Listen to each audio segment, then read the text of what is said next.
Diara and Tsitsi, thank you so much for being here and being part of our Tony Talks podcast of ZHDK campus. First of all, Diara, many congrats for winning the Swiss Film Prize for Chagrin Valley just a few weeks ago. Super happy to have you here. And also you, Tsitsi, you have written many best-selling books, realized films, and which become internationally recognized. So it's an honor to have you both here for our module, Lighting for Diverse Skin Tones. So I think I'm gonna dive into it straight and ask you, Diara, can you tell us a little bit about yourself, your background, and your work in film? So yeah, a bit about me. I mean, I'm a cinematographer.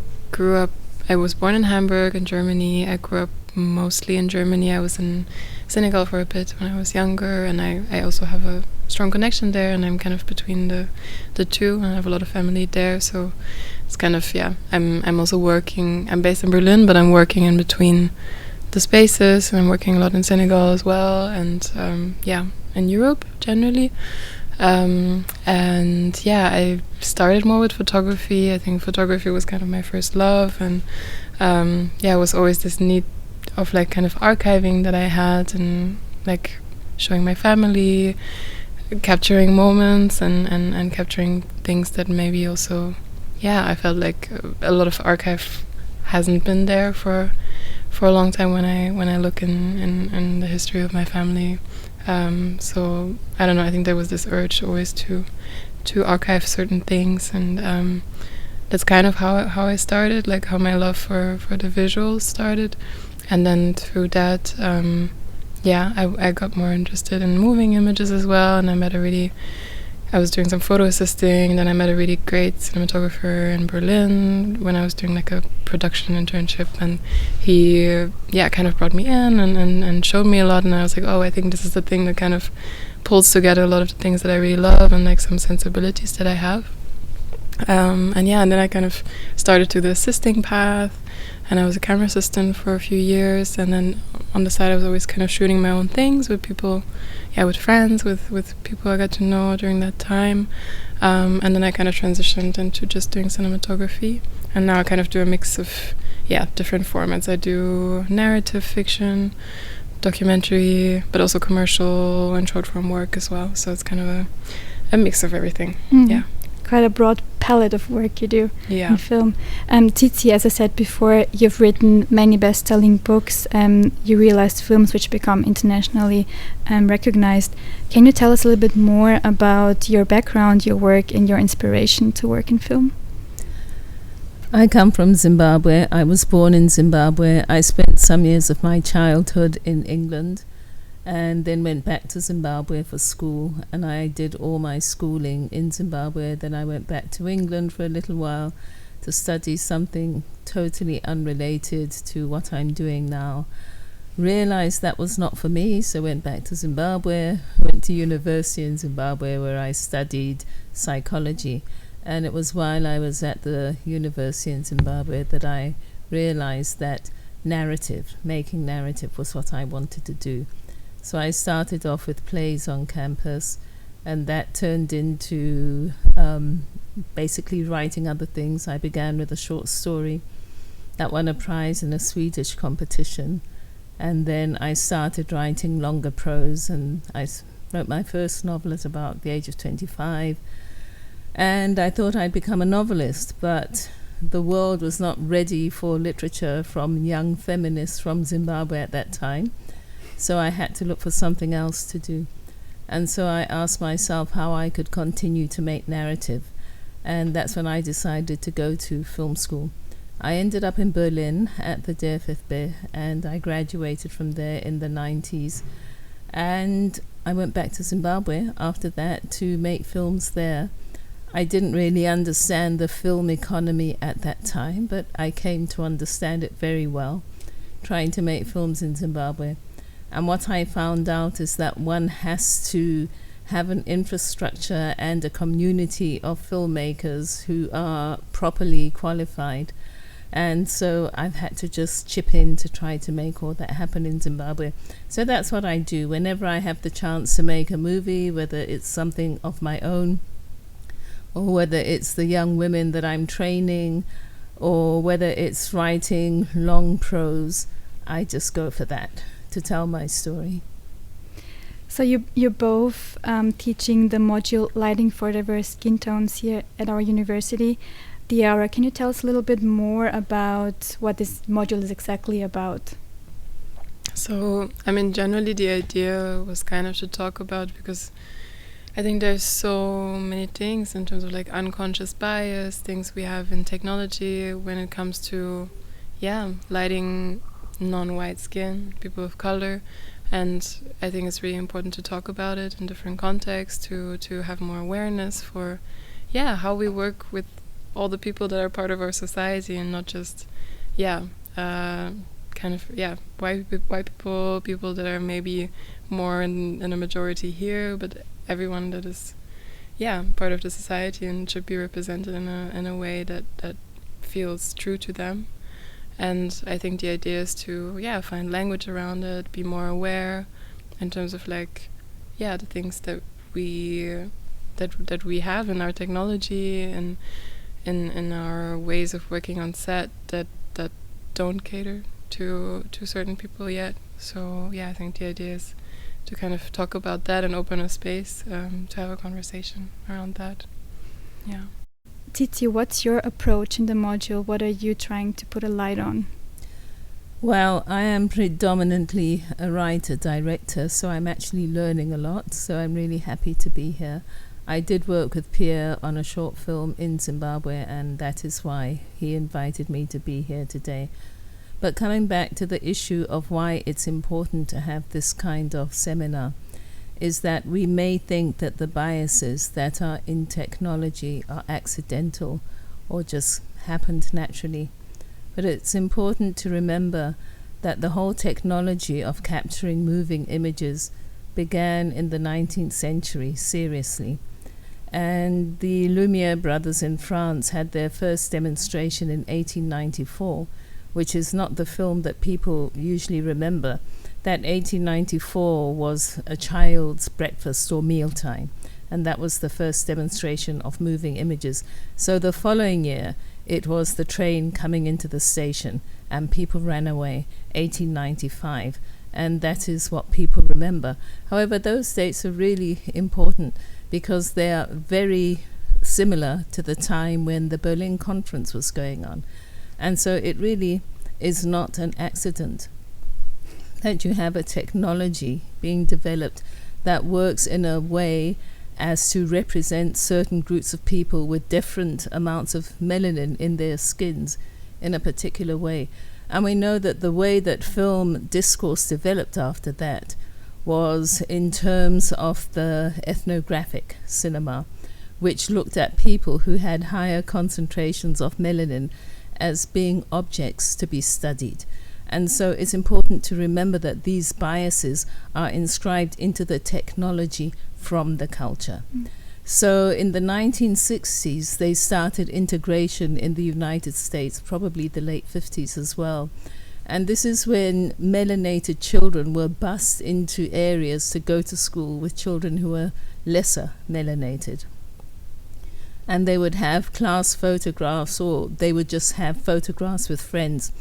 And this is when melanated mothers began to complain, because next to these lesser melanated children, their children were just blobs. You could not distinguish their features. So they actually began to complain.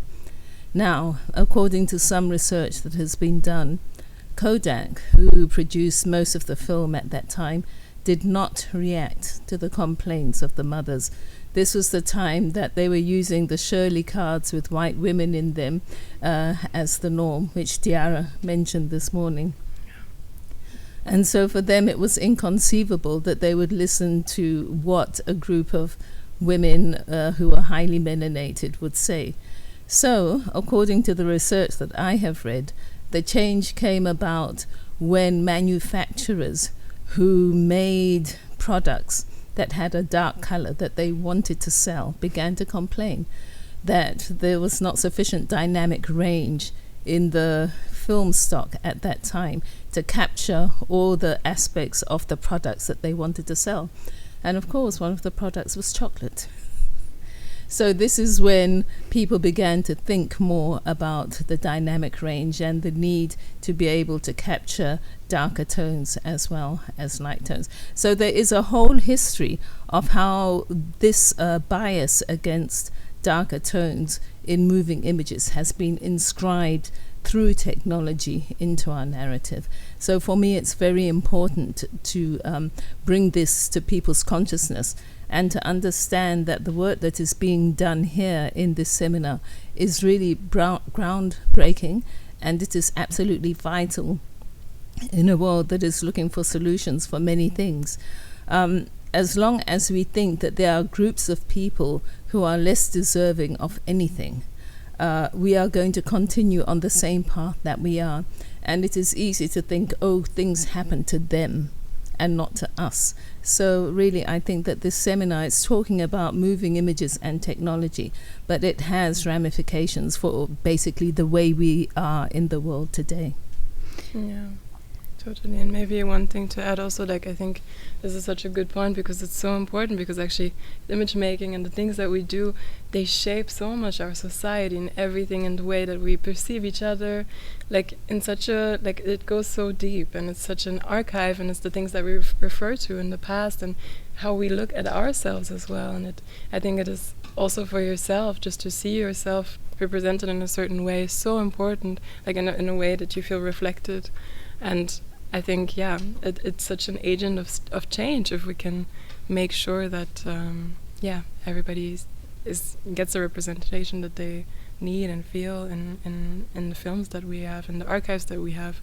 Yeah. I would just like to add to that point, absolutely, Diara, because when a person is represented in their authenticity, then their human angle shines through. If you distort that authenticity, then you are distorting the very nature of their humanity, and that is no way on which we can proceed to relate to each other. Mm-hmm. What is important for you, Diara, to transmit to the students here at the university? What is the message you want to leave them with? I think generally what's important to me is also to, I mean, first of all, I think it's good to be like looking at different references and looking at different things, or like also just training our eyes to something, to perceiving things in a different way, because I think there's all these things that we are so used to seeing that are maybe not representing certain skin tones in a way that is doing justice to their complexities. And I think first thing is to like train our eyes and be like, okay, what are different examples, and also how do we look at each other outside of that lens of the things that we're so used to seeing. So I think this is a big thing. And then also what's really important to me is, like, on one hand, there are all these little things that we can maybe think about, and how to work with darker skinned people, how to work in lighting, how to work in grading, and how to use certain exposure tools. But also I think it's important to not get so stuck on the rules, and also just kind of actually look at things and perceive things in a certain way, and train ourselves to that, and then try to translate that into telling the stories, because it's also about, it's not about like doing things in a certain formula or in a certain way, and always lighting people of color in a certain way, but it's more about doing justice to complexity, to complex stories, and also creating space in that. And I think it's the language that we use on set, it's really important. And I've experienced so many sets where people are not aware of the language they're using on set, talking to certain people, talking about certain people. So I think it's about all these little things that I hopefully can already, make a little bit of a better set experience for someone else on the next shoot, or to just think about how we use our language, how we show up on set, and how we jump into connection with each other. Because in the end, also filmmaking is about connection, it's about emotions, and it's about coming in contact and seeing each other in a real way. And I think it's if we can come closer to that would be amazing. I Very important point. How about you, Tsitsi? Really, it's very much what Diara has said. I am very much one for working from first principles. That is my gut reaction. And I've had to develop that technique because whether I've been working as a novelist or as a filmmaker, there have been few references for me. So I've always had to trust my own instincts. And I think that everybody has these instincts when engaging with another human being. And in fact, you have mirror neurons. And that is what they are for. They help with empathizing. So I think if we can bring that idea to the set, that no matter what kind of melanation you have, when you see somebody, you can have the idea that you want to represent the person as a character in fullness. And so if it's not working, it's all right to say, this isn't really what I want to reproduce here. So what can I do? I'm not sure. I haven't been in this situation before. Who can I ask who has been in this situation? And also not to trust the quick fixes, the hacks that you'll find like on the internet. Okay, just do this.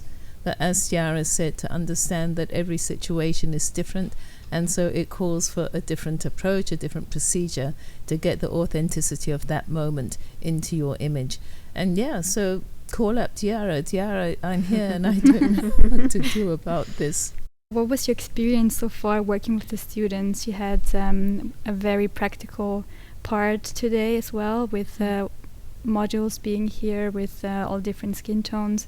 How did you experience that collaboration? Like for the practical part? Yeah, I mean, I think what we did now for the practical part, and I was in the more on location kind of set upstairs, and now what we did is just basically we worked with two different talents that we had in front of camera, and one very light-skinned person, one dark-skinned person, and we kind of just went through different setups.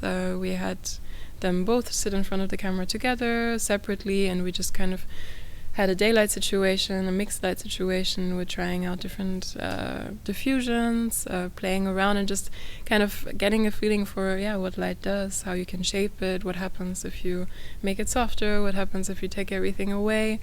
And then the idea is to kind of put everything together also after today and just kind of have an overview so that people have a reference board where they can look and go like, oh, okay, this is what this thing does when I'm on set. So you have kind of, you can expand your toolbox and get a feeling of like what do the different things do, what do they do with different skin tones. And I think now we just kind of went through it in a kind of quick run through and just went to the settings. And I think if we had more time, it would be nice to go a bit more practical and also work with more movement and try different setups, and which for now we don't really have the space to do all of that, but I think there's so much space for expanding and trying different things. But Tsitsi, what was the thing you were mostly looking forward to in preparation for coming here?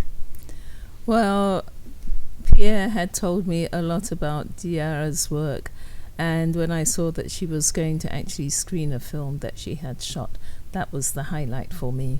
I really had huge expectations about this wonderful film that I was going to see, and I was not at all disappointed.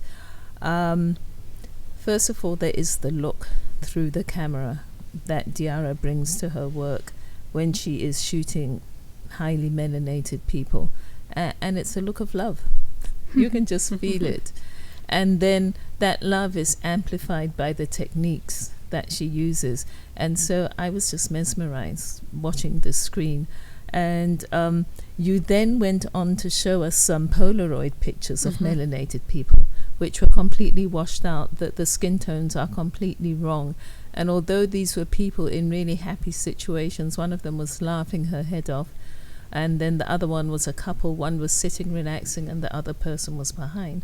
And you could tell that they were very relaxed, but the feeling that came across because of the colder skin tones that you got and washed out skin tones was slightly off-putting, and you would not feel warmly to these people. So those kinds of images actually evoke a response in the viewer that is negative. And so we have been living with those kinds of images. Now, if you go back to think about the ethnographic cinema, that also had that kind of distancing and objectifying look on the subject. And now we come to the technology itself, a Polaroid, which is doing exactly the same thing. So for me, to see cinematography that collapses that, which I saw, of course, with Pierre's work when we were in Zimbabwe many years ago. But it's always like a new experience for me because I see it so seldom. So one of the things that I really hope is that the people who are in the seminar actually have the opportunity to work with melanated talent, and so that we see more of what Diara and Pierre have brought to the teaching situation today. Diara, is there any advice you'd like to give young filmmakers who are pursuing a more diverse representation in the film industry?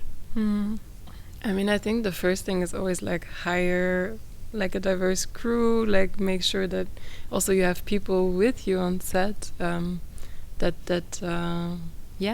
understand, that are experiencing similar things, and that can also, I think that's always such a big part of creating a set also, is like there's one thing I think it's so important that we school the eye, and that everybody learns language around these things and learns how to work with every kind of person, but I think also what's really important is that we make sure that our sets also get more diverse, that the people who are telling the stories are actually also experiencing the things that are happening in front of the camera, that are closer to the stories that we're telling. And I think that's also gonna, that's a part of also changing the narrative, because I think, like you said, like it's about how we look at each other, and like I think you can feel when someone is scared or has a distance or if doesn't want to go too close. And I think that's also like, I mean, historically when you look at like, for example, photography of like Malcolm X or Martin Luther King, like Martin Luther King was a bit more personable, I guess, in a way of like palatable, and so like when you see press photographs, it's like it's always a bit closer, and then with Malcolm X it's like always very far away, very long lens. And I think these kind of things, they translate so much, and it's like little subtle things, but they do a lot to the subconscious. And I think also bringing people with you, doing mentorships, I think all these things are so important. Tsitsi, you're not only an author, as we said before, but a filmmaker and an activist as well. How would you describe your connection between art and social change? If you don't mind, I'd just like to say something about your previous question to Diara first, about diversity. Of course. And I think it's really important for me. In fact, I know it's really important for me, because coming from the continent of Africa, it is not so much about diversity, but about access. Because if we look at diversity from a global northern perspective, it is, okay, a certain group of people have been producing these moving images. Now we want to include everybody else, which sounds very good, but what does it mean in practice? So you may have more African American films, or people may watch more African American series on the streamers or whatever, but they're whole continents of other people. But if we are only talking in terms of diversity at a physiological level, groups of people can still be marginalized. And then we also collapse all the different demographics into the diversity package. So you have melanation, you have age, you have gender, sexual preference, what have you. You all put it in one, and then you pick one out of that and say, okay, now we have represented, and then all the others still can be marginalized. So it's something that I like to stress, that we have to be careful about this term diversity. It might sound okay from a global northern perspective, from global northern people talking about it, but from people who do not fit into that category, it can actually just be another way of otherizing and excluding. So if you would then please tell me what the second question was. I will now of answer course. it. You're not only a filmmaker but also an activist, so I was wondering how you see the connection between your art and social change? That's a really interesting question. Just the past weekend, I was in Berlin, and I had a long conversation with a woman in Berlin who is an actress, and she is Afro-German, and she has been doing a lot of organizing work. She's very much younger than me, several decades younger than I am. And she said to me, Tsitsi, you know what? I do all this kind of work, and people are beginning to see me as someone who exists to do this kind of work. But I'm only doing it out of necessity, because the environment that I am in does not enable me to do the work that I trained for, that I am passionate about, and that I am good at, that I could actually bring my whole being to enrich other people through. And so it was just really so wonderful to have this conversation with this young person, because I feel that I am in exactly the same situation. Zimbabwe has not been in the best situation politically, socially and economically for the past 3 decades or so, and it's been growing increasingly worse. And so there came to a point where it was impossible for me to do my work. It was always difficult. It was always borderline impossible, but then it became actually impossible.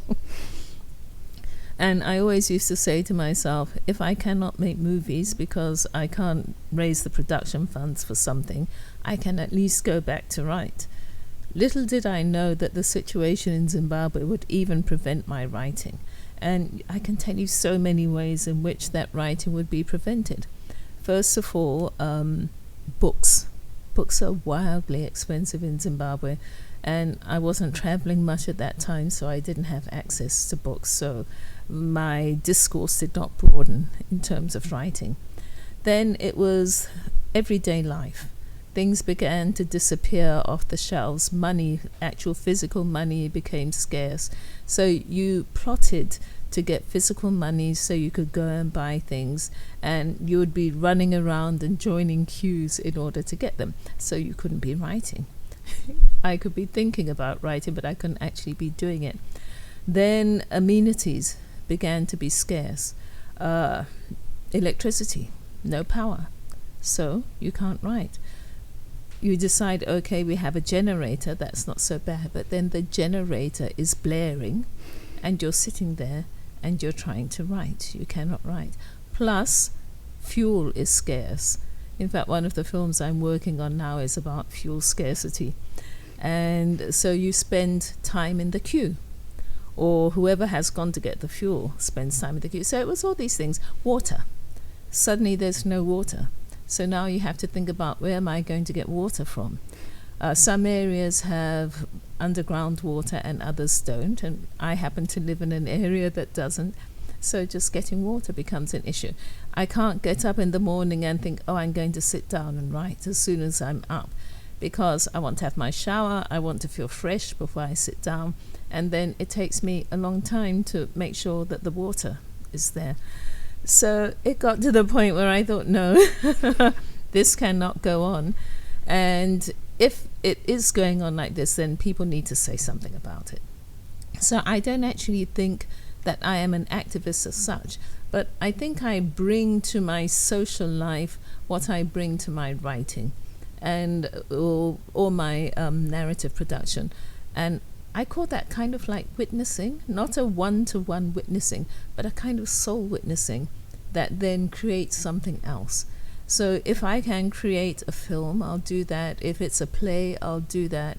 And if it means going out onto the street to witness, I'll do that too. What made you and Tsitsi actually the perfect match for teaching this module here at our university? You have to ask Pierre, I think.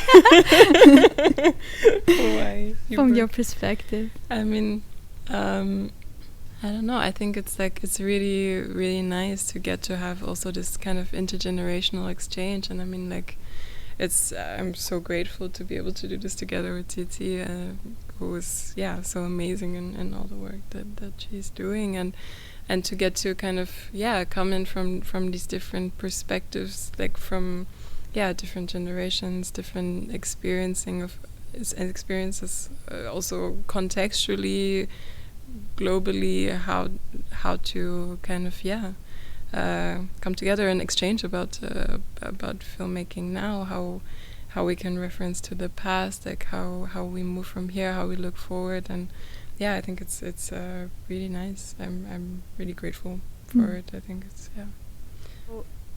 Tsitsi, have you actually heard about the university before you came in, before you knew Pierre as well? Because I know that you worked with Nathalie Berger on the film, and you probably heard about the university, but I was wondering if you've ever came across ZHDK.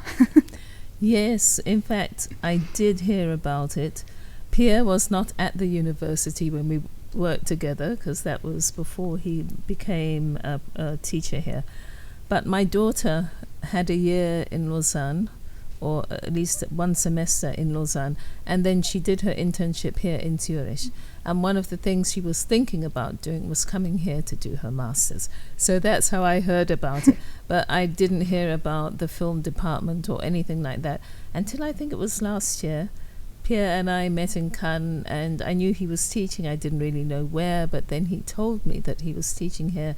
And that's when the idea for this seminar began. And we just talked about skin tones and that kind of thing. So, I had heard about it. It wasn't a complete surprise. So I think I'd like to round up. I mean, for you, it's also been a long day. And maybe I'd like to end on a personal note. With a question for you, Diara. I don't know how much you celebrate the Senegalese tradition or culture with your family still, but I was wondering, is there any tradition you really hold on to, or you find very important, maybe you want to share? I mean, I think there's a few different things that we do. I mean, like, my family is also very Muslim, so we also do all of that came also into Senegal, and there's a lot of that kind of came in culturally somehow for a while now. But so we do all the we do Eid, which is actually today, celebrations, and we do these kind of things, Tabaski, which is like I don't even know how you would say how you say it in English, like a Hammelfest. And these are kind of things that we do. What would Tabaski be exactly? It's like it's like a bit later in the year where you kind of you give a how you say. I think my brain is slowly dissipating from the day. You give a no, I can't think of the word anymore. Opfer, what's sacrifice? Sacrifice, yeah, there we go. So you give a sacrifice. It's kind of like you give a sacrifice, and it's a big celebration. It's kind of like everybody comes together from the family. You eat together, and it's a kind of a big family celebration that is based on the Prophet Muhammad, who gave a sacrifice. So these are kind of things that we do in our family together, I would say, Beautiful. Gatherings are always nice to have. A lot of food gatherings. I think like my family is very big on food, coming together, and I think that was something that was always also a big part of like me growing up. My dad is like a big cook. He loves to cook. And he's also very much, he's always said, like, if you eat by yourself, you never really get full. Because you need to share to become really full, because it's an emotional thing and it's a whole body thing, and food is a big one. Well, same in my family. Yeah. Bulgarian family, so we're big on food. How about you, Tsitsi? Is there some dish maybe that you really like from Zimbabwe? What is it called, and how would you prepare it, and what's inside, I wonder? Yes, well, the national dish, which is now made from maize because of the colonial history, is called sadza. And it's basically a starch dish. Most grains will do. And it's cooked into a very stiff kind of porridge. And then you have it with different kinds of sauces. And that's something I really miss when I'm in this part of the world. Because if you don't make it with the colonial maize that was brought in, it would be sorghum and that kind of thing, which is much more nutritious when you look at it. It's got different colors. It's not white or yellow like maize, but it's kind of brown and red, etc. But in terms of the cultural life that is not based in food, the one thing that I really like about Zimbabwe and that I like to uphold is our way of greeting. Because in the way of greeting in my language group, it recognizes the humanity of the other person. And so if you meet someone and you say, "Hello, how are you?" the person will reply, "I am well if you are well too." And that is the standard response. And that's something I really like to hold on to, because it reminds me that it's like sharing the food. Yeah. It's like recognizing the existence of the other, and that without the other, your existence cannot be full.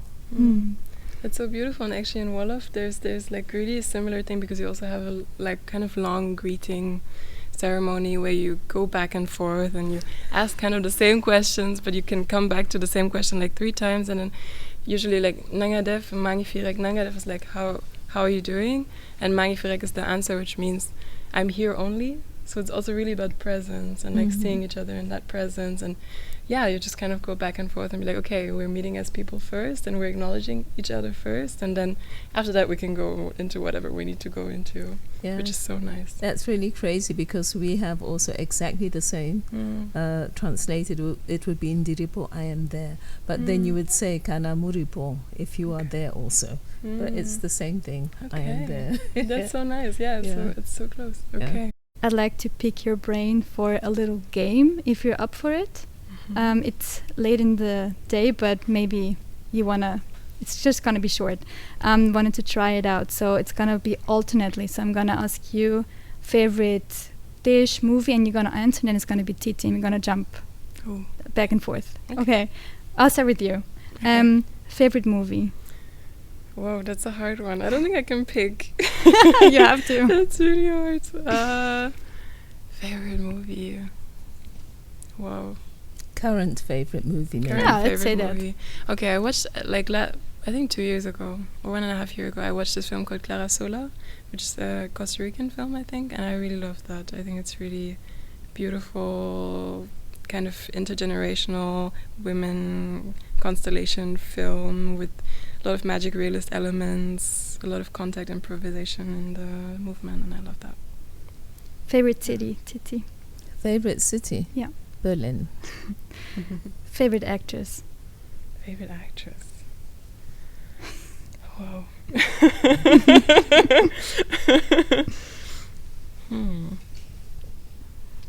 Current. Favorite current actress? I'm like an overthinker. I like to think a lot just about what's the first thing that came to your mind?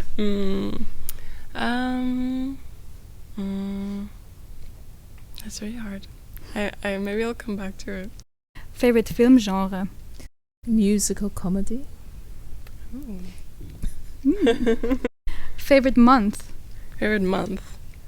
Depends where I am. If I'm in Berlin, it's probably August.